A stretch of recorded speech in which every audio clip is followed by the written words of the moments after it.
Всем привет, мои дорогие девочки и мальчики! Спасибо, что вы со мной и смотрите это видео. Несколько дней назад я получила свою посылку с отливантами, как модных новинок этого сезона, так и старых добрых парфюмов, которые известны всем уже очень давно и пользуются популярностью. Хочу их в течение времени тестировать и делать разборы для вас. У меня две таких огромных косметички. Отливантики у меня по 5 миллилитров, но этого вполне достаточно для того, чтобы познакомиться и понять, как они звучат, как они реагируют с моей кожей и рассказать, конечно же, вам. И начнем мы сегодняшний обзор с бренда Hot Fragrance Company. Это французский бренд нишевой парфюмерии, был основан в 2017 году. И сегодня я рассматриваю новинку у меня от Levant. Это новинка этого года, 2004, а именно парфюм I Wanna Be Loved by You. У этого бренда всегда очень такие красивые флаконы в одном стиле. Вот сейчас вы видите их на экране. Они очень такие узнаваемые достаточно, все в одном стиле выполнены. Это всегда очень красивые упаковки, такие большие, картонные. Действительно, на подарок это прекрасно. Единственный минус — не совсем бюджетная цена, потому что, например, этот парфюм за 75 миллилитров цена 120 евро. Поэтому у меня от Levant, для того, чтобы попробовать, познакомиться, самое оно. Бренд заявляет данный аромат как унисекс. В принципе, я с ним согласна. Аромат подойдет и мужчинам, и женщинам, но все-таки, на мой вкус, чуть более женский.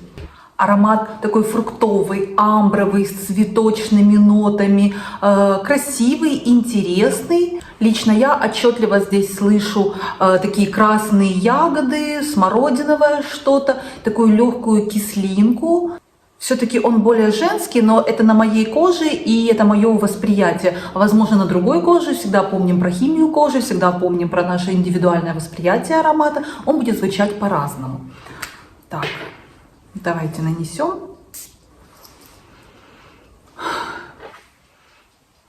Чуть рисковат в начале, но это только первые несколько секунд, потом он красиво раскрывается, красиво усаживается. На моей горячей коже здесь стойкость примерно 3-4, может быть, часа, потом он постепенно затихает, но принюхиваясь на запястье, я еще несколько часов потом слышу такой легкий-легкий его аромат. Если же у вас кожа холодная, я думаю, он будет еще более красив, еще более насыщен и раскроется интереснее. Мне кажется, этот аромат больше подойдет действительно холодной коже. Достаточно приятный, вкусный, но совсем не приторный. Отчетливо слышна такая нота алкоголя, как будто бы это сливовая ягодная настойка, что-то такое. Заявляется, что есть нота саке, возможно, это именно эта нота саке, потому что, если честно, я не знаю, как пахнет саке. Аромат достаточно легкий. Что здесь по нотам?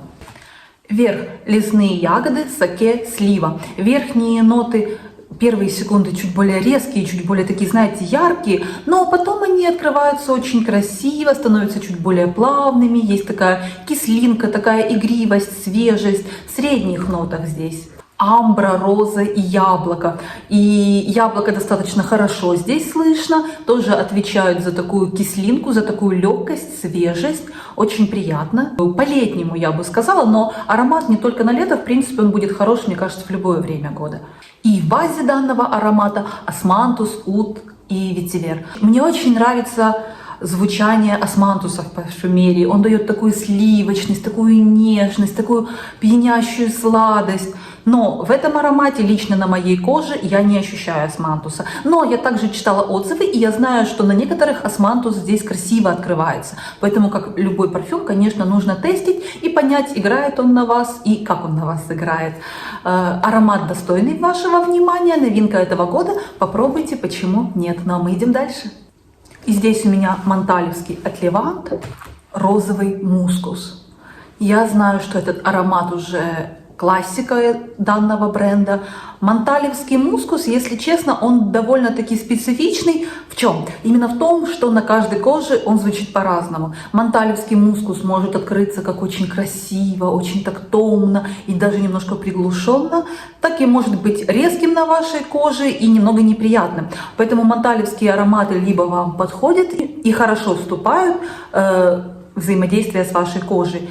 так могут, конечно же, звучать некрасиво. Также я знаю, что данный аромат его либо любят, боготворят, это одна из лучших роз, многие пишут, так и многие пишут, что это просто удушающий мускус и никакой розы. Поэтому здесь опять же нужно смотреть, да, выбирать для себя. Стоимость за 100 мл 120 евро. Но мне повезло, на мне этот мускус, этот розовый мускус раскрывается очень красиво. Мускуса я здесь вообще не ощущаю, на мне это роза.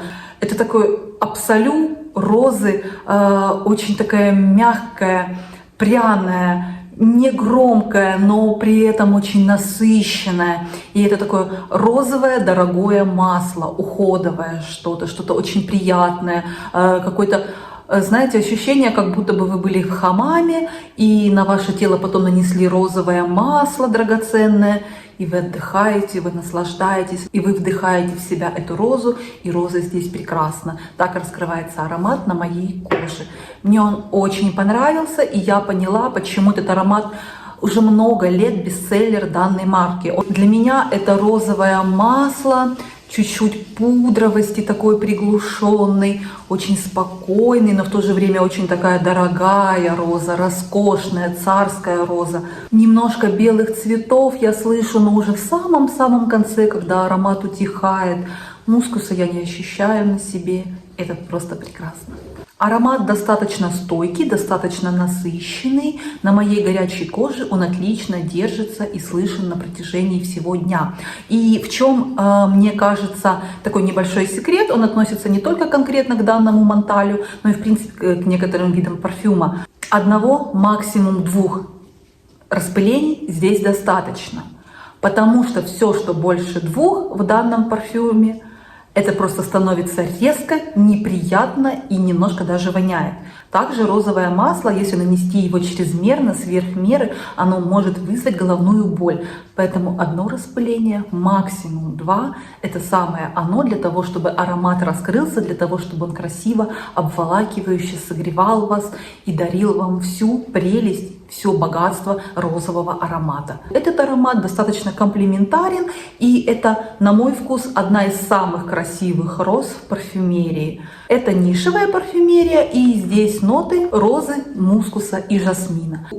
Такая вкусная, хорошая роза. Мускуса я не ощущаю совсем, мне повезло.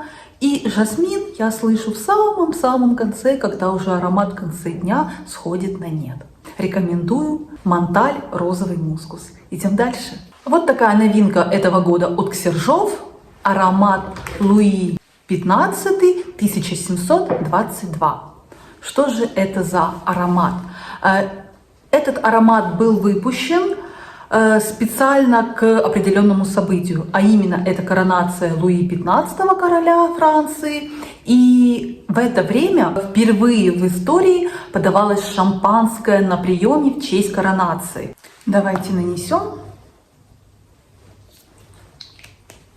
Чуть рисковат в начале, тоже заявляется как аромат унисекс.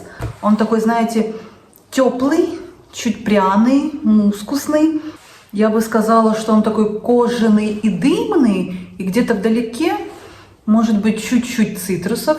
И я вполне понимаю, почему парфюмер вдохновился именно коронацией Луи, почему именно это шампанское, потому что ассоциация — это бал, это как будто бы свечи, и это шампанское. Вот ассоциация свечи и шампанское, наверное, так я скажу.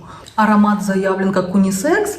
Действительно будет хорош и на женщинах, и на мужчинах, мне кажется. По стойкости на мне он не очень стойкий, в районе что-то 2 часов. Он интересный, непростой и достаточно оригинальный. У него интересная пирамида. Я бы сказала, что это аромат праздник, аромат какое-то событие. Вот свечи, шампанское и праздник. Действительно, этот аромат именно об этом. В верхних нотах здесь грейпфрут, шампанское, слива и шафран. Поэтому он, знаете, с самых первых нот он вступает очень ярко, очень активно, очень так насыщенно, игриво немного и очень по-праздничному, очень звонко. Вот звонко я бы, да, сказала. В средних нотах здесь. лаванда, лесной орех, кофе, какао и роза. И в базовых нотах здесь сандал, кашмиран, белый мускус, кожа и ладан. К сожалению, в базовых нотах это уже не мой парфюм. Я не говорю, что он плохой, это просто не мое направление, потому что оно чуть более такое, на мне открывается более мужским парфюмом. И база на мне остается очень долго, поэтому как бы носить я его уже в базе не совсем мне комфортно. Но, тем не менее, аромат достоин внимания. Я думаю, он будет пользоваться спросом. Аромат праздник, аромат шампанского, аромат горящих свечей и коронация короля Луи XV в 1722 году. Попробуйте, аромат достоин вашего внимания. Ну и в заключение, это Kilian. Это уже не новинка, это также многие годы бестселлер данной марки. Хорошая девочка становится плохой. Аромат очень яркий, и как-то так случилось, что я постоянно о нем слышала, но он прошел как-то мимо меня. Не знаю даже почему, у меня никогда его не было. И делая заказ на от Леванты, я решила, почему бы нет, почему бы не попробовать, да, и не ознакомиться, потому что аромат многими любим, и это уже такая классика, можно сказать, у Kilian. И когда я посмотрела пирамиду, я была просто влюблена, даже по самой пирамиде я поняла, что это абсолютно мои ноты. Я его наносила вчера, и целый день я просто наслаждалась игрой и звучанием этого аромата. Он цветочный, это белые цветы, желтые цветы, немного летне согревающий, манящий, пряный. Здесь есть немного фруктов, такой мягкий персик.